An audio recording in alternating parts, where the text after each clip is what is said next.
सजात्म स्वरूप परम गुरु शुद्ध चैतन्य स्वामी ने नमः। सच्चे धर्म का स्वरूप समझने का इन गाथाओं के माध्यम से प्रयास करते हैं। जैसे सभी को पता ही है, धर्म की एक ही परिभाषा में सारे धर्म समाविष्ट हो जाते हैं। ऐसी परिभाषा है वत्थु सहावो धम्मो, जिसमें कोई मत, संप्रदाय, जाति पाति किसी का कोई आग्रह नहीं है। वस्तु अर्थात द्रव्य या पदार्थ, 6 द्रव्य, उन्हीं को 6 वस्तु कहने में आया।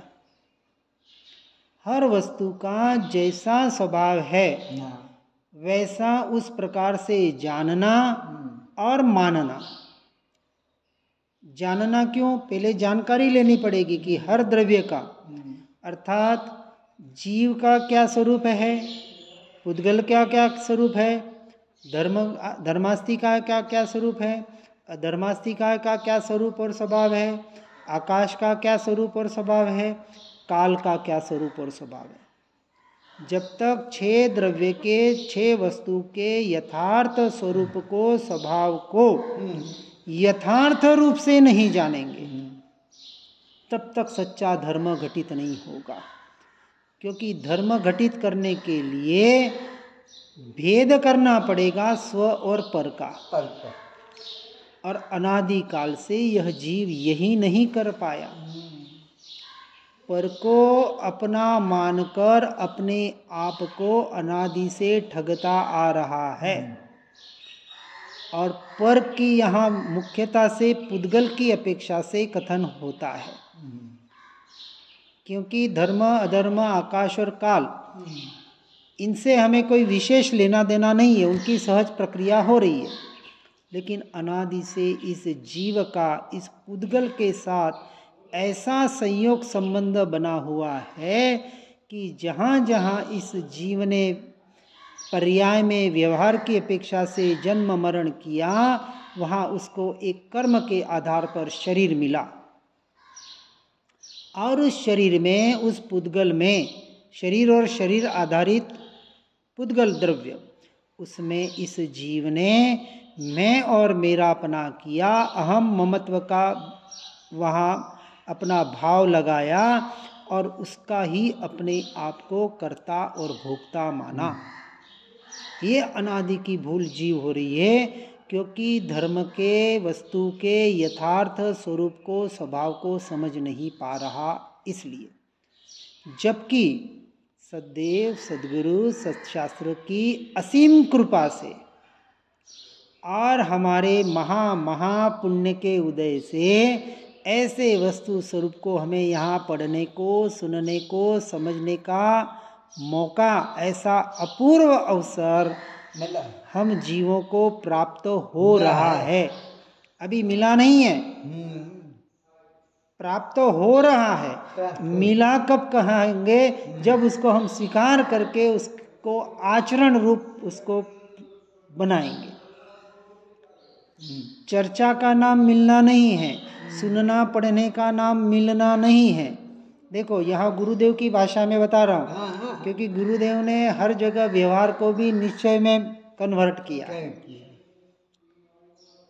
इसलिए जन्म कल्याणक बोला ना, जब सम्यक दर्शन पर्याय में प्रकट होगा तब सच्चा मेरा जन्म कल्याणक होगा। बाहर का आप मनाओ तो मनाओ, न मनाओ तो कोई हमें चिंता नहीं है, हमें उसकी जरूरत भी नहीं है। ऐसा परमात्मा कहते हैं, ऐसा सद्गुरु कहते हैं, मैं नहीं कह रहा हूँ। ये तो ठीक है, हर जीव का अपना व्यवहार होता है, विनय व्यवहार की अपेक्षा से होता है, होना चाहिए, क्योंकि उपकारियों का उपकार भक्तों के हृदय में होता है। लेकिन बात चल रही है धर्म का स्वरूप, उसे भूल के भी धर्म न माने। इसलिए कह रहे हैं चेतन अचेतन द्रव्य का संयोग यह संसार है, परंतु निश्चय से जब तक सुदृष्टि से अपने आप को नहीं निहारोगे तब तक संसार से हट नहीं पाओगे।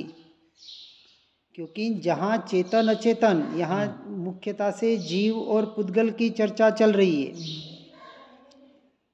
तो जब तक आत्मा और पुद्गल भिन्न भिन्न है, स्वतंत्र है, तब तक दोनों द्रव्य कैसे हैं, 6 के 6 द्रव्य कैसे हैं, अविकारी है, विकारी नहीं है।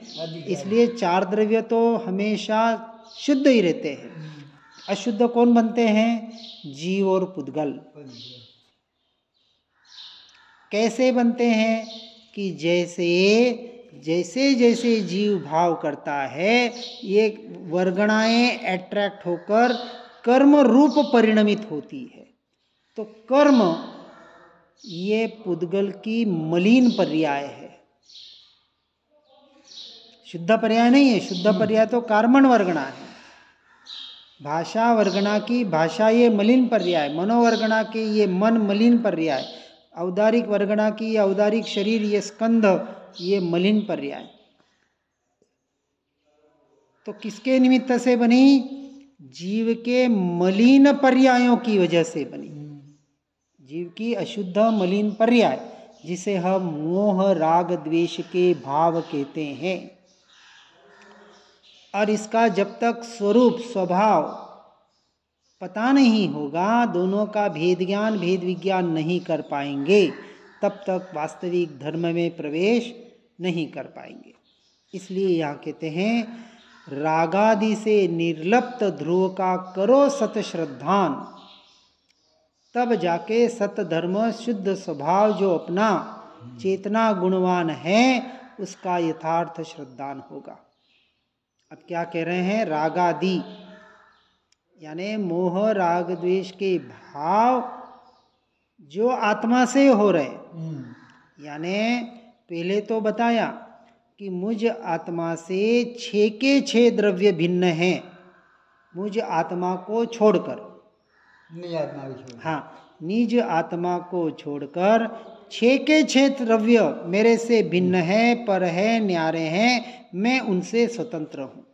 तो पहले तो 6 के 6 द्रव्य से दृष्टि हटाने के लिए कहा, वहाँ से दृष्टि तो आपको हटानी ही पड़ेगी। फिर जब आप अपने भीतर आएंगे, अपने नज़दीक आएंगे, अपनी आत्मा के पर्याय के द्वारा, तब उनके लिए ये आगे की बात क्या कि ये तो 6 के 6 द्रव्य तो भिन्न है, पर है, लेकिन मुझसे उत्पन्न होने वाले ये मोह राग द्वेष के भाव जो पर के निमित्त से उत्पन्न होते हैं, पर के निमित्त से, हाँ, इसलिए उसे परभाव या विभाव कहा।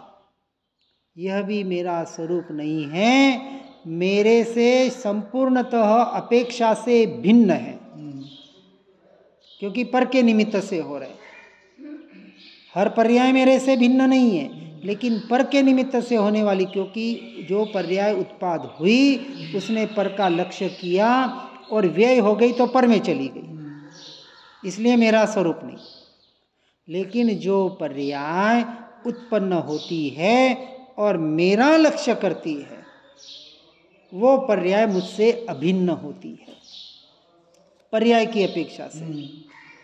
मैं तो अभेद अखंड त्रिकाली ध्रुव तत्व हूँ, ऐसी आत्म की अनात्म की जो परख है, पारखी कहा ना, जौहरी होता है, हीरे का पारखी होता है, वो कांच और हीरे का यथार्थ उसकी परख करता है, अज्ञानी नहीं कर पाता है। इसलिए सच्चे धर्म की जब तक हमें जानकारी नहीं होगी, व्यवहार से सम्यक ज्ञान नहीं होगा, तब तक हम भी पारखी नहीं बन सकते, कांच और हीरे का भेद नहीं कर सकते।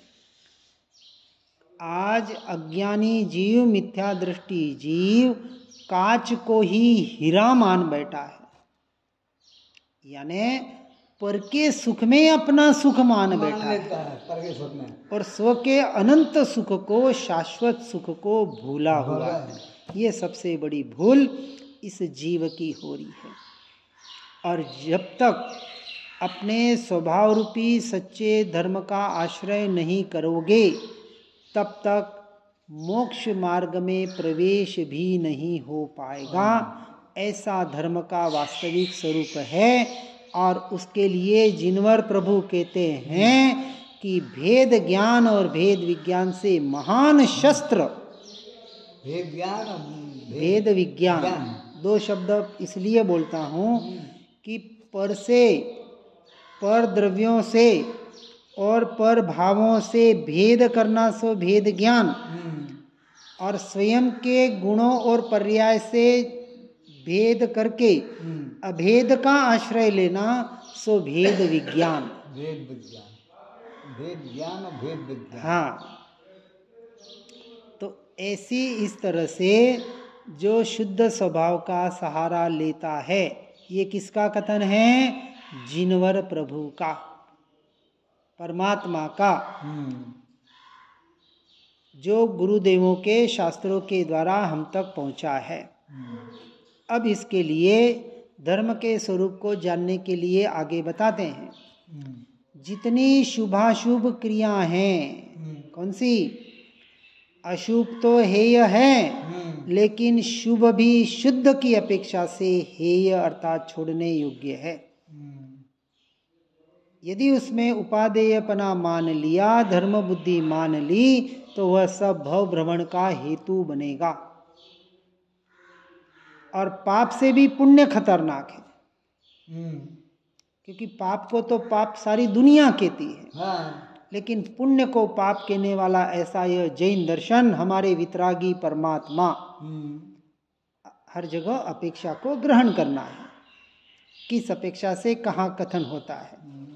इसलिए जब तक निज ध्रुव का आश्रम लेकर निजातम का ध्यान नहीं धरेंगे, तब तक धर्म मार्ग में प्रवेश नहीं होगा। यह सच्चे धर्म का स्वरूप है। इसलिए चिन्मय शुद्ध स्वभाव में जो भविक जन लवलीन होते हैं, ऐसे बहिरात्मा से दृष्टि हटाकर अंतरात्मा बनते हैं, शुद्ध स्वरूप की दृष्टि होते हैं, वह सभी दुखों से रहित होते हैं। तो दुखों से रहित होने का उपाय क्या? मंत्र जाप करो, साधना करो, स्वाध्याय करो, इतना ही नहीं।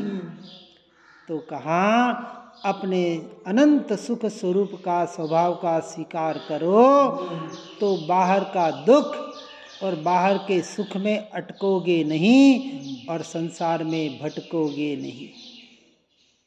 बाहर का सुख भी दुख ही है, अर्थात बाहर के सुख को सुख मत मान लेना भूल के भी।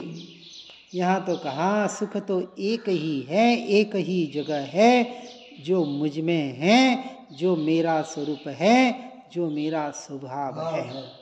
बस एक ही बात। ऐसा अंतरात्मा परमात्मा पद का अधिकारी है, क्योंकि उसकी अब साधना कहाँ की होगी? सिर्फ और सिर्फ अपने आत्मा की होगी, अपने वस्तु स्वरूप की होगी। इसलिए कहते हैं, देखो शुभ और अशुभ राग द्वेष के विकार है। हाँ, कैसे हैं और पर्याय की अपेक्षा से कैसे हैं? अपने जीवन में अपन स्वयं के अनुभूति के आधार पर इसका निर्णय कर सकते हैं कि हमारे ये जो विकल्प, चाहे अच्छे हो चाहे बुरे हो, हमारी ये क्रिया, हमारी यानी पुद्गल की, चाहे शुभ रूप हो चाहे अशुभ रूप हो, क्या परमानेंट टिकी है? परमानेंट नहीं टिकी है। कभी शुभ रूप हो जाती है, कभी अशुभ रूप हो जाती है, कभी सुख रूप हो जाती है, कभी दुख रूप हो जाती है। तो जो बार बार बदलती है, जो एक जगह ठहर नहीं, स्थिर नहीं है, वो मेरा स्वरूप और स्वभाव कैसे हो सकता है? स्वभाव तो उसे कहा जो तीनों लोक में, तीनों काल में, किसी भी परिस्थिति में ना बदले। ऐसे शाश्वत सुख को हमें प्राप्त करना, और ऐसे शाश्वत सुख को प्राप्त करने का जो प्रोसेस, जो विधि है, उसका नाम है धर्म, सच्चा धर्म, निश्चय धर्म। इसलिए भेद के भ्रम से, अर्थात बाहर के भेदों के जो भ्रम है ना, जो पर में मैं मेरापना कर रखा है, इस भ्रम से तो निकालना है, लेकिन जो मेरे पर्याय से भी पार है, जो है सो है, अनादि अनंत तत्व कहा, जिसमें वास्तविक कुछ भी करने जैसा नहीं है।